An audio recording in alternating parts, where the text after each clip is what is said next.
Кралските зајаци. Петар Кристијан Асбјернсен. Некој си човек имал 3 сина. Најстариот го викале Пер, средниот Пол, а најмладиот Еспен, попрекор мрзле. По право, тројцата биле мощне мрзливи. Не сакале ништо да работат. На секоја работа и наоѓале мана, велеле дека би работеле само добра работа, ама сите работи за нив биле лоши. Еден ден најстариот брат разбол од некаде дека кралот барал чувар за зајци. Зајачар. Таа работа е токму како за мене, рекол.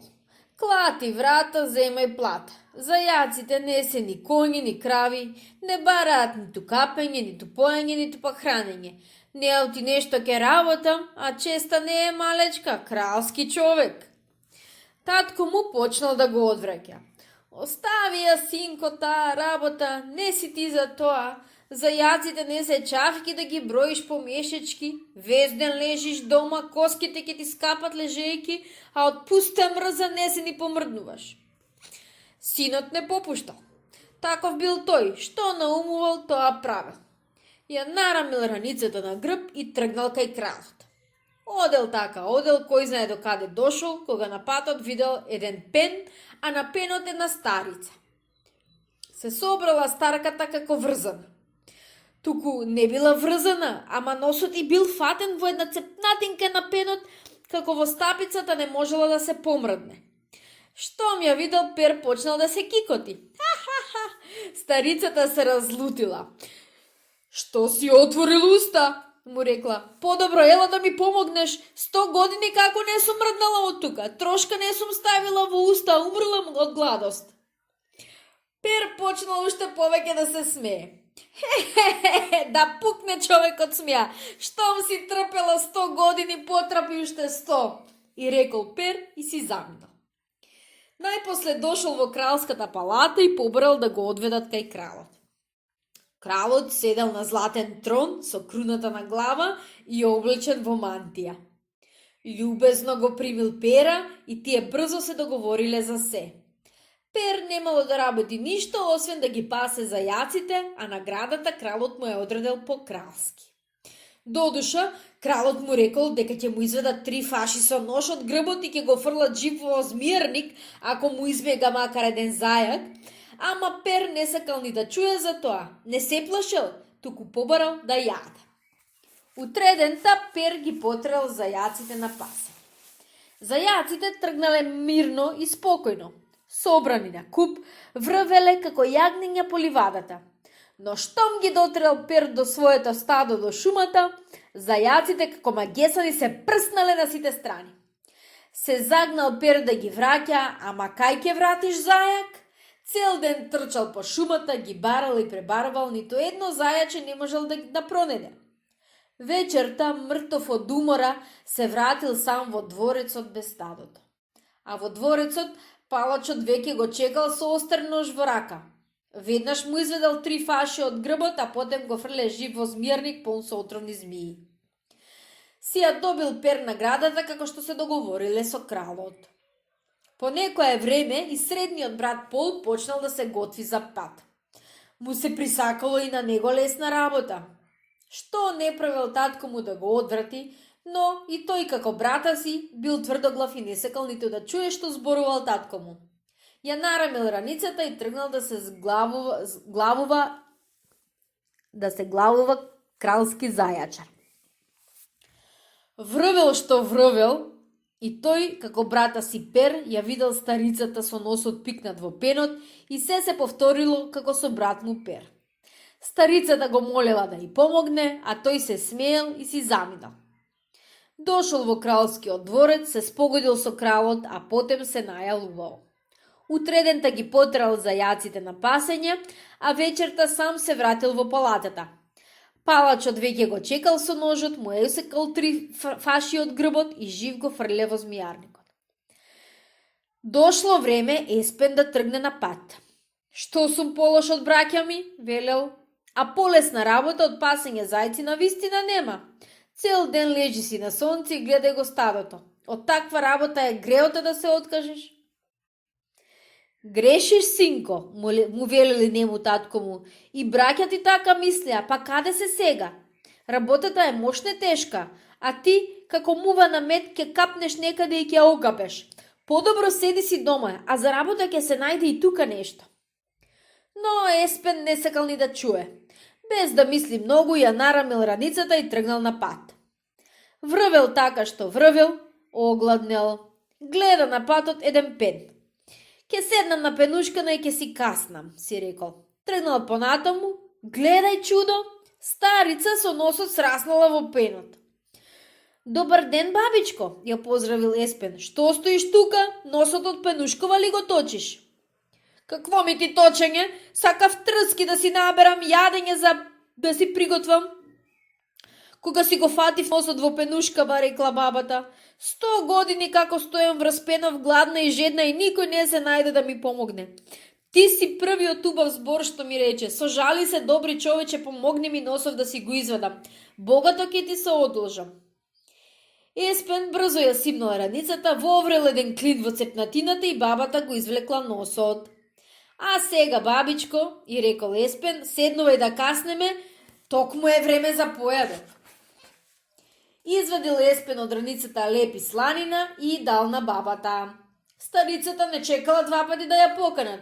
100 години изминале, доста се изнагладувала. Се најела убаво, па му рекла на Еспена. Момче, ти ми помогна меме, од тешка девоја ми избави. Сега е време јас да ти се одолжам. На, земи го овој дудук. Дудуков не е обичен. Штом ке дувнеш еднаш, се од тебе веднаш ке избега. А штом ке дувнеш два пати, се кон тебе назад ке се врати. Освен тоа, Дудуков никогаш нема да го изгубиш. Ако го продадеш, пак ке ти се врати. Ако го загубиш, пак ке ти се врати. А ако некој ти го украде, пак ке ти се врати. Ова е подарок, извикал Еспен. Ти благодарам, бабичко.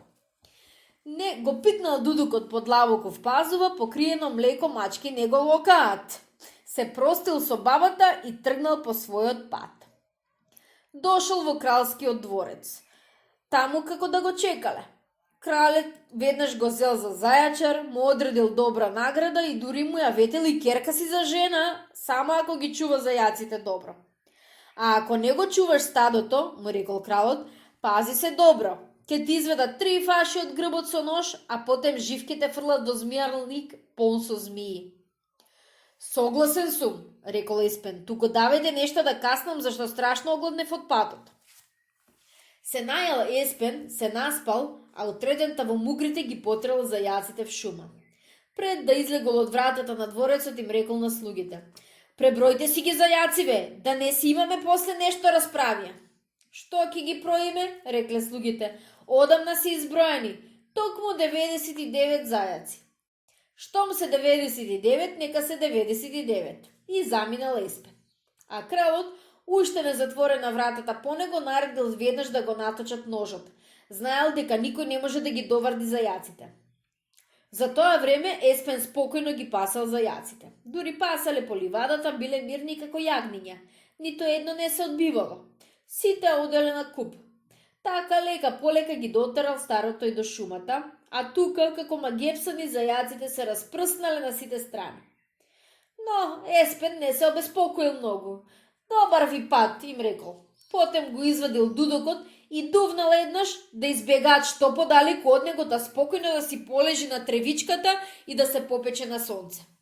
Така си поминал тој ден. Вечерината, кога сонцето се скрило зад шумата, Еспен го извадил пак дудокот и дувнал 2 пати. Зајаците веднаш се насобрали и се наределе во редица, како вистински војници на парада. А сега напред марш, искомандувал Еспен и ги повел зајаците на кај кралскиот дворец. Токму во тоа време кралот, кралицата и принцезата излегле од своите одии да го гледаат палачот како ќе се расправа со Еспена. А Еспен чекори по патот, а по него целото стадо зајаци. Гледаат и не си веруваат на очите. Зајаците не одат, а маршираат како вистински војници, а пред нив Еспен чекори и во дудукот им свири марш. Кога дошол Еспен со стадото до главната врата, застанал и гласно искомандувал. 1, 2, мирно! Зајаците, поттупнувајќи се ноџињата, веднаш застанале како сковани на место. Кралот не можел веќе да издржи, не водејќи сметка за своето кралско достоинство, рипнал сам да ги брои зајаците. Што не правил пустиот крал? Прво ги броел одлево надесно, потем одесно налево, па однапред кон назад, па одназад кон напред, но ништо не помогнало. Зајаците биле токму на бројот 99. Зеле кралицата и принцезата да бројат, број, пак исто, 99 зајаци. Гледам дека не си лош зајачар, промрморел налутен кралот и без да погледне на Каеспена си влегол во дворот. Бил страшно незадоволен, а принцезата си рекла: зајачаров е момче и пол, и милно погледнала на Каеспена. Другиот ден Еспен пак ги потела зајаците кон шумата. Го извадил дудокот и дувнала еднаш во него да избегаат што подалеку, та да не му смеќаваат, па легнал на тревата да се попече на сонце. Сонцето пекло убаво, околу него само рака да испружи, безброј сочни шумски јаготки, под бугата набиена до врв раницата со разни јадења, во жебот волшебен дудук. Што сакаш поубаво? А кралот за тоа време немал ниту минутка мир и спокој. Дури од појадокот се откажал, само мислел и премислел како му успеало на Еспена да ги доварди зајаците. Но не можел ништо да смисли. Решил да му ја испрати дворската дама, та таа ако може некако да ја разбере тајната како му успеало да ги доварди зајаците. Дамата не се израдувала на кралската задача и било срамота да оди кај некој си зајачар, но кралот наредил и морало да се оди. Првата кралска дама тргнала да го бара Еспена. Подрипнувајќи по ливадата за да не ги истопи нозете, најпослед дошла до шумата каде лежел Еспен. Разговорот го почнала оддалеко. Добар ден, Еспен. Добар ти ден, Фрелина. Времево, дедеска, е многу убаво, Еспен. Убаво е, Фрелина. И пилињава убаво пеат. Прекрасно пеат, Фрелина. Потем првата дама замолчала, не знаела што понатаку да зборува. Замолчал и Еспен. Слушај, Еспен, што работиш ти тука? Го прашала најпосле Фрелината. Како што гледате, пасам зајаци. Знам дека пасете, но не гледам ниту еден зајак. Тука се зајаците, рекол Еспен. Кога ќе дојде времето, ќе ги повикам и тие ќе дојдат сите до еден. Чудно, рекла Фрелината. А зошто да те слушаат зајаците? Мене не, туку дудоков мој го слушаат, рекол Еспен. Еве, ќе видите. Го извадил дудокот и дувнал еднаш во него, зајаците веднаш се насобрале на ливатката. Првата дама не можела да се изначуди. А сега гледајте, и рекол Еспен, ќе дувнам 2 пати и тие ќе се распрснат и не ми смеќаваат веќе во лежење. Дувнал 2 пати во дудокот и зајаците се распрснале на сите страни. Блазе си ти, Еспен, на дудокот, му рекла Фрелината. Нешто да не го продаваш, јас може би сум го купила. Ете да ти дадам за него 100 талери.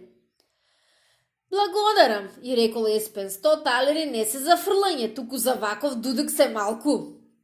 Што ти е тебе, Еспен, 100 талери биле малку? Човек треба да има и совест. Ти сигурно не си ни сонувал толку пари. Може и не сум сонувал, туку што ви е по волја да ви го дадам, ќе ми дадете 100 талери, ама ќе ми ги собдуете и чизмите од нозеве. Врукина е пустината, па да си ги размрдам малце прстиве. Леле, како се разлутила Фрелината. Простак, незаемник, бесрамник, ти, еден прост зајачар, да бараш од мене првата дама на дворот да ти ги собојам чизмите. Па јас не ве натерав, и рекол спокојно Еспен. Ако некете, немојте, само да знаете, тогаш дудокот не го давам. Фрелината рече си заплакала од мака. Не, таа за ништо на светот нема да му ги собие чизмите на тој простак. Прво, таа е прва дворска дама од благородно потекло. Второ, може некој да помине и да ја види, ке и се смее целиот двор. Но што ќе прави? Без дудукот не смее да се врати во дворецот. Погледнувала околу себе, немало никого. Дај ја ваму ногата, му рекла строго Фрелината. Цврсто замижала за да не си го гледа срамот и му ги собила чизмите. Прво левата, па десната чизма. Потем му избројала 100 талери, го земала дудукот и задоволна што ја извршила кралската наредба, речи си летнала на кај дворот. Но не се свршило така убаво како што мислела.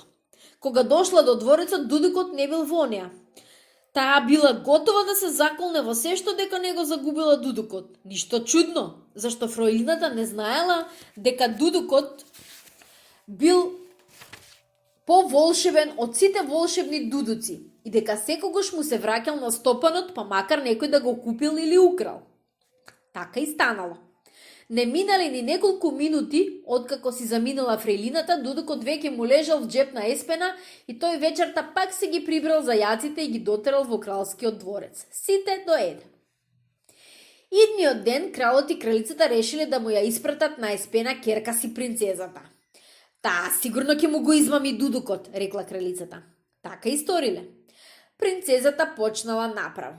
Слушај, Еспен, му рекла таа нежно, јас знам дека си ти добро момче и дека нема да ми откажеш една молба. Мојата фрейлина ми кажа дека си имал некаков дудук. Јас додуша не верувам дека е толку убав, туку се обложив со неа дека ќе го покажам вечерва. Продај ми го, ете ќе ти дадам за него 200 талери. Ваков дудук не би сум го остопил ни за 1000 талери, и рекол Еспен, но за вас, прекрасна принцезо, нека биде. Ќе ви го дадам за 200 талери, ама ќе ми ја наполните и запалите и лулава, и тоа убаво. Ти, изгледа, Еспен си побудалел, подвикнала принцезата и одлутинала, дури и лупнала со ногата. Ке му кажам на татко ми да нареди уште денеска да ти ја отсечат главата. Забораваш ти јас сум принцеза. Па што ако си принцеза, и рекол сосем спокојно Еспен, ако не го направиш тоа, ќе останеш без дудук. Така е, си рекла принцезата. Патем помислила уште малце, помисла и му рекла на Еспена. Дај ми ја лулата. Многу се изнамачила принцезата, дури ја запалила лулата, од лутиот чад дури и солзи и потекле од очите како потока во носот ја заскокоткало и токму 27 пати кивнала. Но тоа не било ништо. Таа била вистинска принцеза, а принцезите, како што се знае, не пушат лула. Најпосле од вратната лула се разгорела, принцезата му дала 200 талери, го зела дудукот и трчаница одишла дома. За целото време дури трчала, цврсто ја стегла тупаницата во која го држала дудукот, та и оттрпнала целата рака. Па сепак, кога дошла во дворецот, дудукот пак го немало, како да й се лизнал низ прсти. Тогаш кралицата решила сама да појде кај зајачарот. Треба да се знае дека кралицата била мошна скржава и дека пари на ветер не фрлила, но таа веднаш без да трепне му ветела на Еспена 300 талери за дудукот. Но за Еспена и тоа му било малку. Тој бобарал кралицата да му го исчисти и палтото. Во прво време кралицата решително откажала, дури му се заканила со змијарникот. Ама дудукот требало да се земе. Што ќе прави кралицата, мора да се согласува. И се согласила. Навистина, кралицата палтото го исчистила мошно лошо, но од неа Еспен и не пребарувал многу. Та нели била кралица.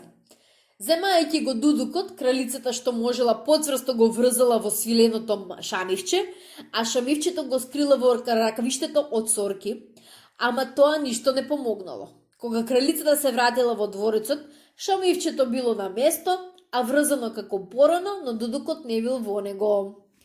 Кралот веќе сосем се разлутил. Каква глупост! Гледам јас дека во моево кралство никој ништо не знае да работи. Изгледа ќе морам сам да појдам, инаку не ќе го добиеме тој идиотски дудук. Идното утро кралот тргнал во шумата. Тој благонаклонно му кинул со главата на Еспена и седнал до него на трепата. Кралот го почестил Еспена со кралска цигара и дури му дал да повлече една со неговата кралска лула. Тие разговарале како стари добри пријатели и никој не би рекол дека едниот од нив е крал, а другиот зајачар. Кога сите љубезности свршиле, кралот пристапил кон работата. Слушај ваму, Еспен, рекол тој, пуштајќи колца од чадот. Зборува дека си имал некаков дудук. Да, имам дудук, рекол Еспен. Тој на вистина не е златен, ама ниту еден крал, мислам, не би се откажал од него. И го извадил дудукот од джеп. Дудукот на вистина наводом не бил ништо особено.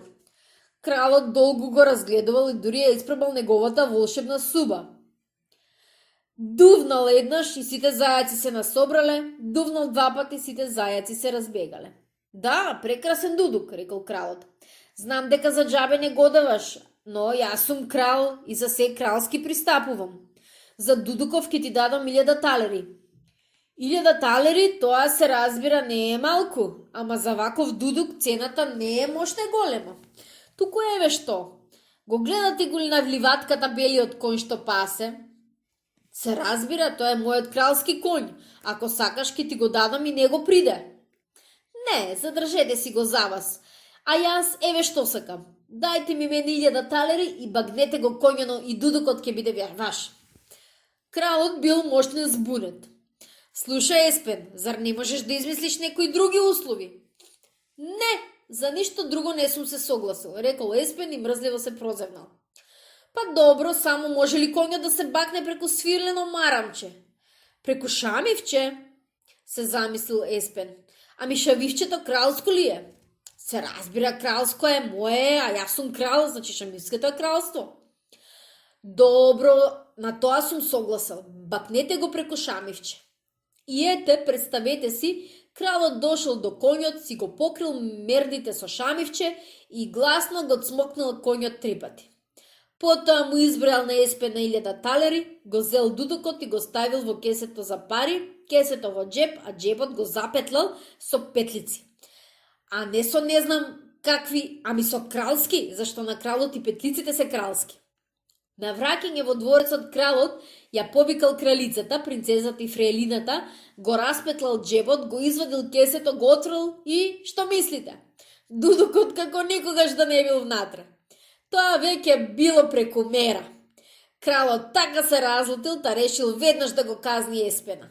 Кралицата апсолутно била согласна со кралот, а тоа било доста ретко. Кога вечерта Еспен го дотерал стадото зајаци во дворецот, кралот му рекол дека ќе го казни.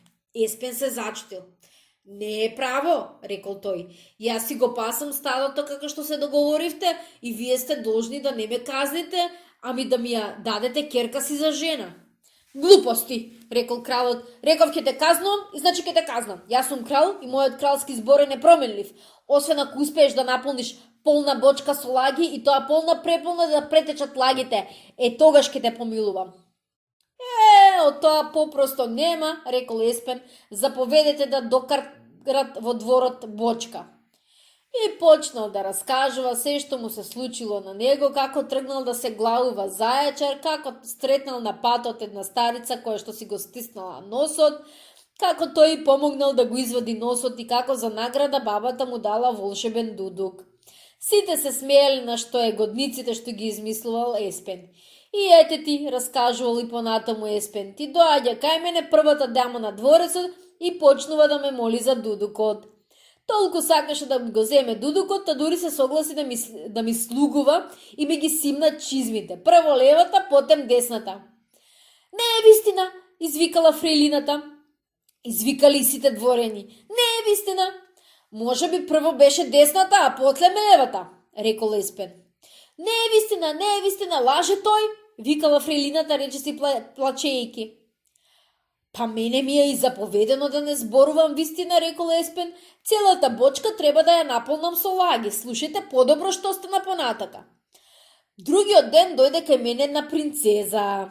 За да го добиеше волшебниот дудек, таа требаше да ми ја наполни и запали лулата. Тоа е лага, како смееш? Викнала принцезата. Се разбира, лага, рекол Еспен, со вистини бочката не се наполнува, па затоа и лаги измислувам. А потем кај мене дојде кралицата. Изгледа дека бочкава веќе е сосем полна, рекла кралицата, погледнувајќи го неспокојно Еспена. А не, рекол кралот, има уште до врвот. Што ме така, тогаш треба уште да се лаже, рекол Еспен. Значи доаѓа кралицата кај мене, се пазареше таа божеме на пазар, ама на крајот на криштата мораше да ми даде 300 талери и да ми го исчисти палтото. Дворјаните претрптати од срај како да умреле, а Еспен како ништо да не било прашал.